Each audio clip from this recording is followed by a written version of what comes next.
Credit card fraud is rampant these days. Are you at risk?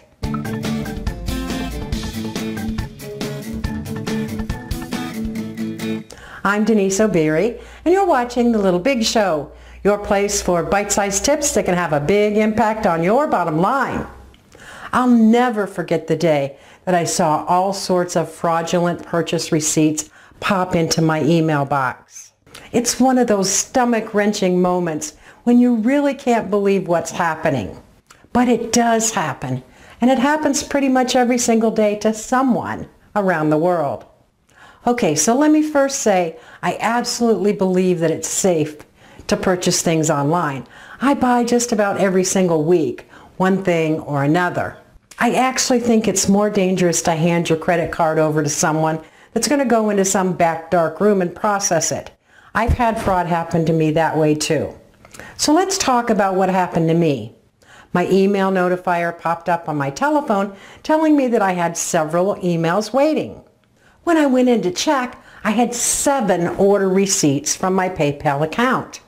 Now, no one uses that account but me, so I knew something was wrong. When I opened the emails, oh my goodness, I nearly got sick to my stomach.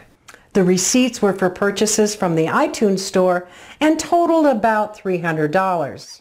The really bad part about this is I only keep a minimum amount in my PayPal account, typically about $200. So the purchases had started to come out of my connected bank account. Now it would have been really easy to panic, but I didn't. The first thing I did was log into my iTunes account and change my password. Then I canceled my billing agreements so that no automatic billing could take place. Then I did the same thing with my PayPal account. That totally stopped the flow. So then I went about cleaning up the mess, working to get my money back for those fraudulent purchases.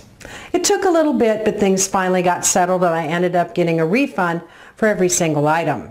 So you can learn a lesson from what happened to me. Here are 3 key things that you need to remember. Number 1, and I know you've heard this a zillion times, but your first line of defense is your password. There's still people that are so lax with their passwords, and you know what? I was guilty, but not anymore. Don't use standard passwords on any account, one that you use over and over and over again.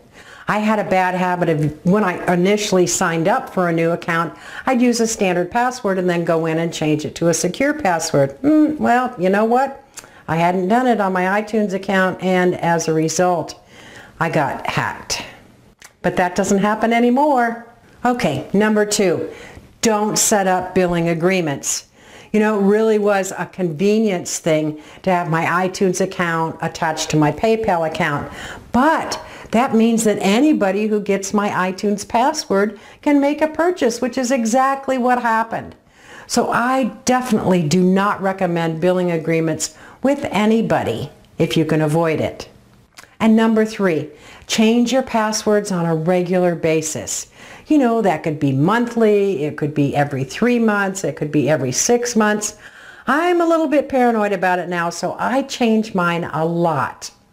And I use a password manager that really helps. You can find a link to the one that I use right down below. So there you go. That's my story about online credit card fraud. Don't let it happen to you. There are people that live in this world to steal those kind of things from us, and we need to put up every line of defense that we can to protect ourselves.